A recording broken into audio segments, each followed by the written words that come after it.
occur within so tight a family circle. They, I got Bell's palsy. It was the one thing I feared, being an actor. My father had had it, and my brother had had it, and I feared it greatly. And I eventually got it. And they say, no, it's not genetic. And why did we get it? So the same applies to autism. I suppose there will be, if not genetic, there could be a tendency.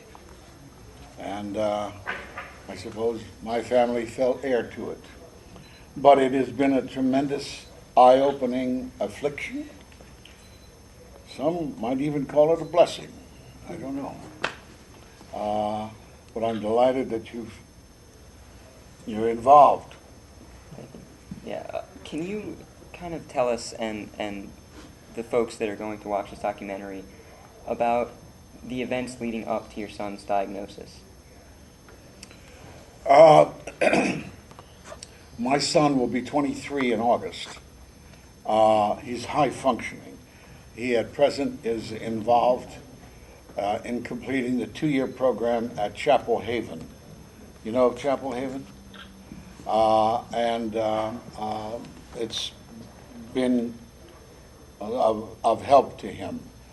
At the same time, he's in a full course, a bunch of courses, at the University of Southern Connecticut.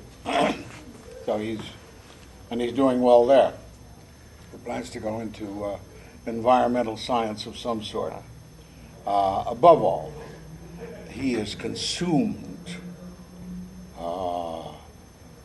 I think it doesn't matter what he would do in life.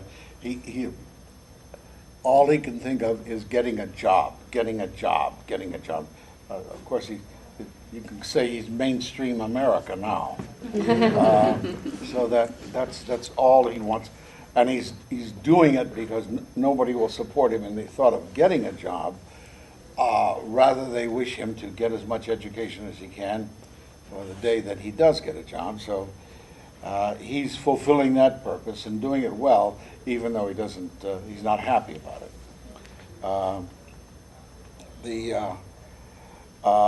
He was 7 or 8 at the time. He was born out of wedlock. His mother is a beautiful lady, but something of a Looney Tune. And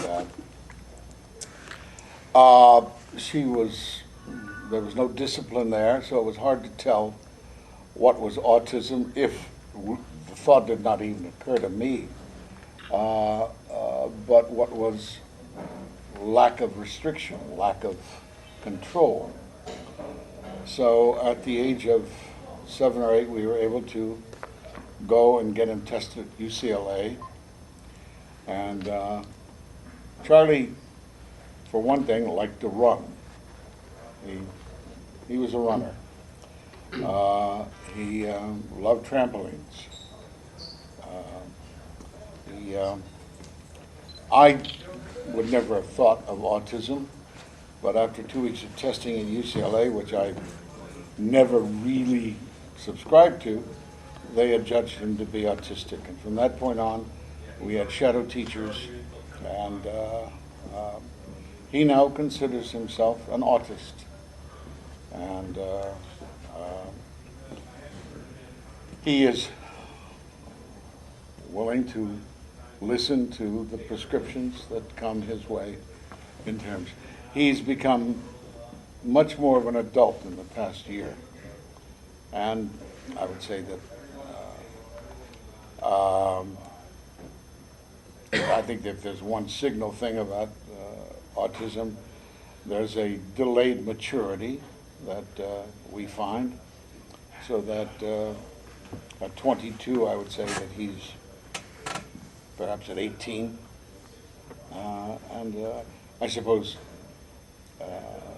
age will eventually catch up with him, and he'll act normally for his chronological age. I achieved custody of him, and by achieving custody, I was able to see that the school was kept regular. I taught him through phonics to read at home. My future wife taught him math. He became a whiz at math in his early years in school. No longer pursues it as avidly. He writes beautifully. He constantly writes haiku now, and he writes it in Japanese as well as English. And some of them are quite effective and endearing. He's also a good prose writer if you have a pitchfork at his ass and a flamethrower at his groin. He'll probably be able to produce some efficient, worthwhile writing with those two elements added. He tends to, well, your question was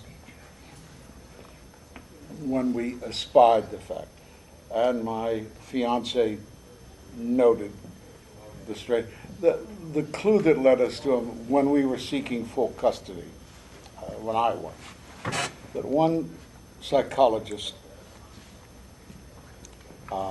questioned by my wife, said, yes, there seemed to be a notable lack of empathy by him in his conversation with the psychologist.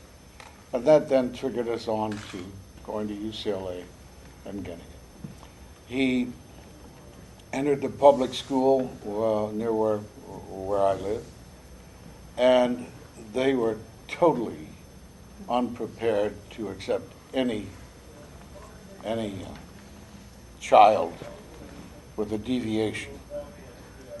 Only with my fiance's constant hammering and yammering, and he finally ended up in the advanced class in the 3rd grade, say. When he graduated that in the 6th grade from that school, we then entered him into California Polytechnic, which is a great and excellent school, who did not take, I don't know what the exact word is, non-normal students. They took Charles. They understood his problem. His peers came forward and were a great help.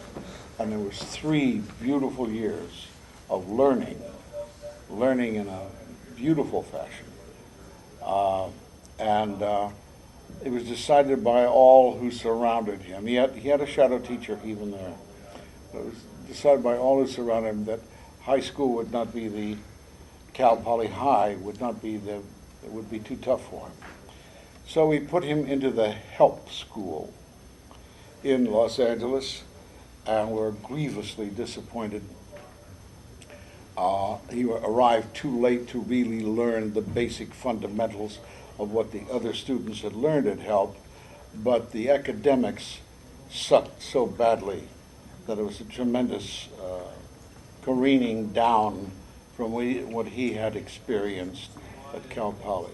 So he spent a year there, and finally got him into the Bettelheim School, at the University of Chicago.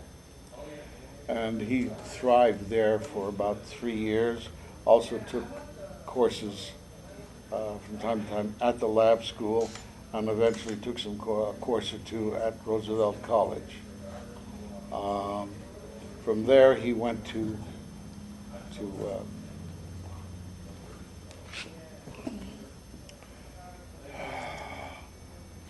school in Washington,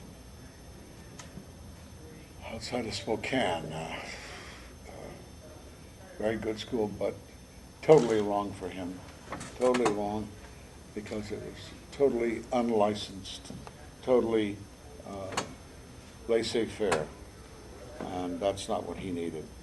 They came back here, took a few courses at Santa Monica, and finally we got him into the Chapel Haven, and he's now finishing his 2nd year there.